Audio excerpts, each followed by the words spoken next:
ప్రభువైన యేసుక్రీస్తు వారు సిలువలో పలికిన రెండవ మాట లూకా సువార్త 23వ అధ్యాయం 43వ వచనం.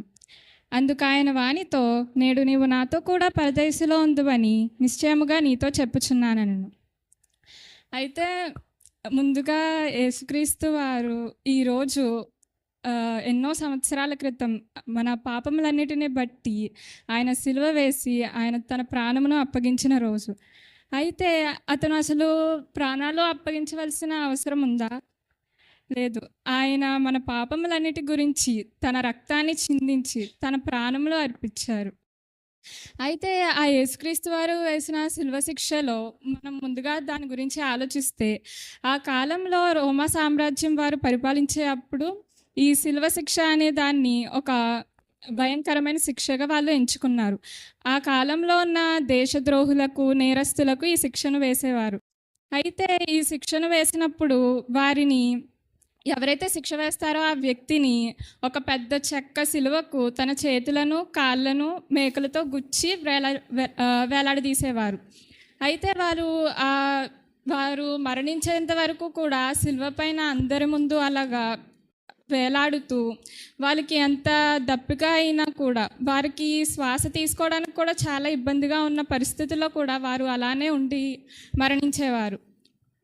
అలాంటి శిలువ శిక్షలో యేసుక్రీస్తు వారు భరించి మనందరి పాపముల నుండి మనల్ని రక్షించారు. అయితే అప్పుడు సిలువ వేసినప్పుడు యేసుక్రీస్తు వారితో పాటు కూడా ఇంకా ఇద్దరు దొంగలను సిలువ వేశారు. ఆ ఇద్దరు దొంగలని యేసుక్రీస్తు వారిని మధ్యలో సిలువ వేస్తే రెండు ప్రక్కల యేసుక్రీస్తు వారితో సిలువ వేశారు. ఆ ఇద్దరు దొంగలకు కూడా రెండు వేరు మనస్తత్వాలు ఉన్నాయి. మొదటి దొంగ గురించి చూస్తే, ఆ దొంగకు అసలు తను చేసిన తప్పును ఒప్పుకోకుండా శిక్ష నుంచి తప్పించుకుందామనే చూశాడు. అతడు ఆ మొదటి దొంగ అంటున్నాడు, లూకా సువార్త 23వ అధ్యాయం 39వ వచనము చూస్తే, వేలాడవేయబడిన ఆ నేరస్తులలో ఒకడు ఆయనను దూషించుచు, నీవు క్రీస్తువు కదా, నిన్ను నీవు రక్షించుకొనుము, మమ్మను కూడా రక్షించుమని చెప్పాను. అతడు తను చేసిన తప్పును ఒప్పుకోకుండా యేసుక్రీస్తు వారిని నిందిస్తూ, హేళన చేస్తూ, నువ్వు క్రీస్తువే కదా, నిన్ను నీవు రక్షించుకో, ఇతరులను రక్షించావు కదా, నిన్ను నువ్వు రక్షించుకొని మమ్మల్ని కూడా ఇప్పుడు రక్షించు అని అంటున్నాడు. తను చేసిన తప్పు మీద పశ్చాత్తాపం లేదు.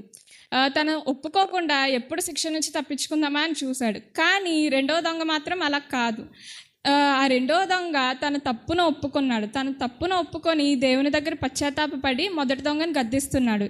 ఏమని 40వ వచనంలో ఉంటుంది. అయితే రెండో వాడు వానిని గద్దించి, నీవు అదే శిక్షావిధిలో ఉన్నావు గనుక దేవునికి భయపడవా? మనకైతే ఇది న్యాయమే. మనము చేసిన వాటికి తగిన ఫలము పొందుచున్నాము కానీ ఈయన ఏ తప్పిదము చేయలేదని చెప్పి ఆయనను చూచి, యేసు, నీవు నీ రాజ్యంలోనికి వచ్చినప్పుడు నన్ను జ్ఞాపకము చేసుకోమనను.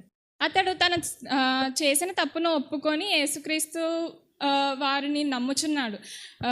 ఇతను ఏ తప్పు చేయలేదు, మనమైతే తప్పు చేశాము, మనం తగిన ఫలితాన్ని అనుభవిస్తున్నాము, కానీ ఇతను ఏ తప్పు చేయలేదు అని తన మొదటి దొంగతో గద్దిస్తున్నాడు. అయితే ఆ రెండో దొంగ ఏమన్నాడు తర్వాత, నీవు నీ రాజ్యంలోనికి వచ్చినప్పుడు నన్ను జ్ఞాపకము చేసుకో అనెను. అప్పుడు దానికి యేసుక్రీస్తు వారు ఇచ్చిన సమాధానమే ఈ రెండవ మాట.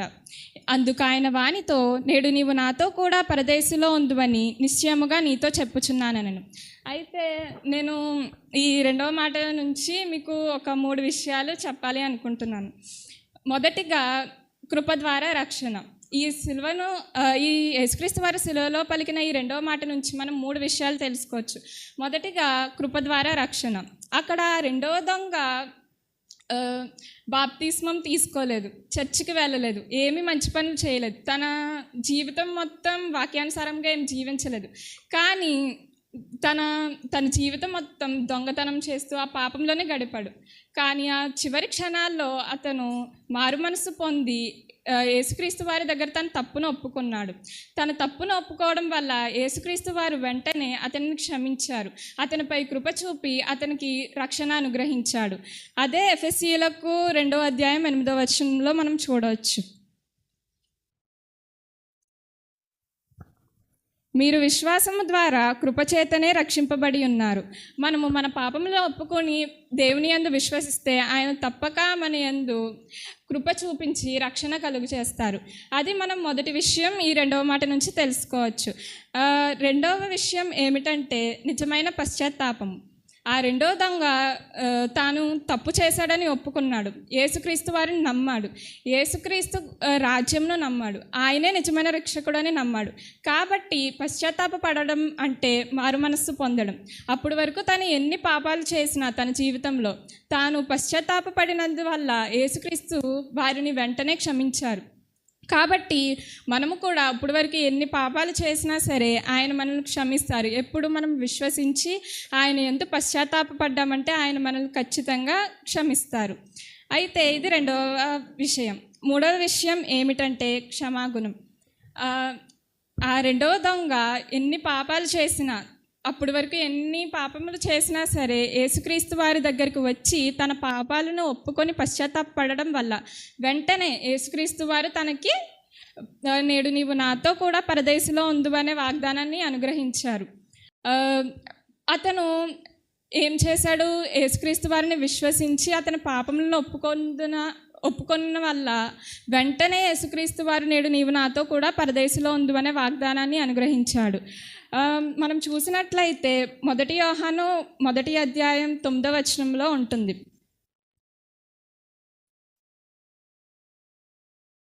మన పాపములను మనము ఒప్పుకొనిన ఎడల ఆయన నమ్మదగిన వాడును నీతిమంతుడును గనుక ఆయన మన పాపములను క్షమించి సమస్త దుర్నీతి నుండి మనలను పవిత్రులుగా చేయను. అక్కడ 2వ దొంగ చేసినది ఇదే. ఆయన తన పాపములను ఒప్పుకోవడం వల్ల యేసుక్రీస్తు వారు నమ్మదగిన వారు నీతిమంతుడును గనుక ఆయన పాపములను వెంటనే క్షమించారు. ఆయన నేను తర్వాత నిన్ను క్షమిస్తాను అలా ఏమనలేదు. వెంటనే యేసుక్రీస్తు వారు అతని పాపములను క్షమించాడు. అయితే మనము కూడా ఆ 2వ దొంగ వలె మన పాపములను ఒప్పుకున్న ఎడల ఆయన మనల్ని వెంటనే క్షమిస్తారు. యేసుక్రీస్తు వారు మనతో ఈ 2వ మాట నుంచి ఏం మాట్లాడుతున్నారంటే మనం ఇప్పటి వరకు ఎన్ని పాపములు చేసినా సరే మనం ఎన్ని తప్పులు చేసినా కూడా మనం ఆయన యందు పశ్చాత్తాపపడి మనం పూర్ణ హృదయంతో ఆయనను వేడుకుంటే మన పాపములన్నీ క్షమించబడతాయి. ఈ 2వ మాట నుంచి యేసుక్రీస్తు వారు ఆ 2వ దొంగకు ఏమనుగ్రహించారు? పరదేశంలో నీవు నాతో కూడా ఉండు అనే వాగ్దానాన్ని అనుగ్రహించారు. అది ఆ 2వ దొంగకు మాత్రమే కాకుండా మనకి కూడా ఆ వాగ్దానాన్ని అనుగ్రహిస్తారు. ఎప్పుడైతే మనము పూర్ణ హృదయంతో పూర్ణ మనస్సుతో మన పాపములన్నిటినీ యేసుక్రీస్తు దగ్గర ఒప్పుకొని పశ్చాత్తాపపడితే ఆయన ఖచ్చితంగా మన పాపములను క్షమిస్తారు. ఆయన మనకి రక్షణ అనుగ్రహిస్తారు. ఈ 3 విషయాలను నేను చెప్పాలి అనుకున్నాను. ఒకవేళ ఏమైనా తప్పులు చెప్పి ఉంటే క్షమించండి. కొద్ది మాటలు దేవుడు దీవించును గాక.